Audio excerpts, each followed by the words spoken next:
Keberkahan di bulan suci Ramadan selalu hadir kepada setiap orang.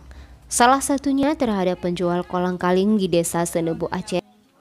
Memasuki puasa mereka meraup untung banyak. Karena setiap bulan suci Ramadan, pesanan kolang-kaling meningkat hingga 100%. Buah dari pohon aren ini sangat digandrungi masyarakat saat bulan Ramadan.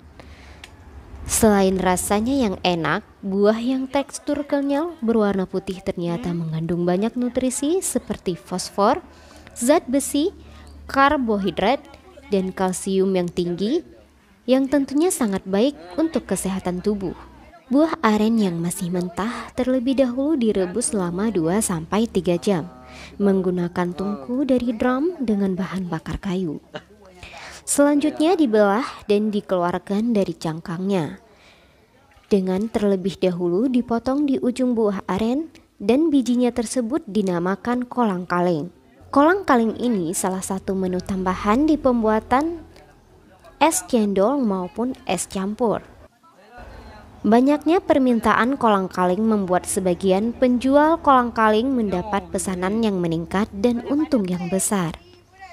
Seperti Nek Kleman yang sudah menekuni usaha kolang-kaling ini sudah puluhan tahun, yang hanya dilakukan setiap bulan Ramadan saja. Nek Leman menjual kolang-kaling ini dengan harga 10.000 per kilogram. Kolang-kaling ini Ya 10 tahun. 10 tahun. 10 tahun ya kerja di sini, angkat-angkat buah aren. Beli di kampung-kampung, di mana-mana tempat orang. Nah, ada orang kerja lagi, ada 10 orang.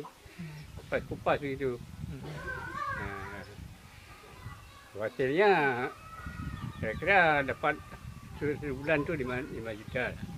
Sebulan saja. Tidak ada hari-hari, tidak ada orang beli hari-hari.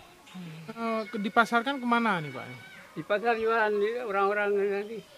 Jualan dikit-dikit orang. 10 kilo, 20 kilo. Berapa dijual tuh per kilo Pak? Per kilo 10.000. Ya.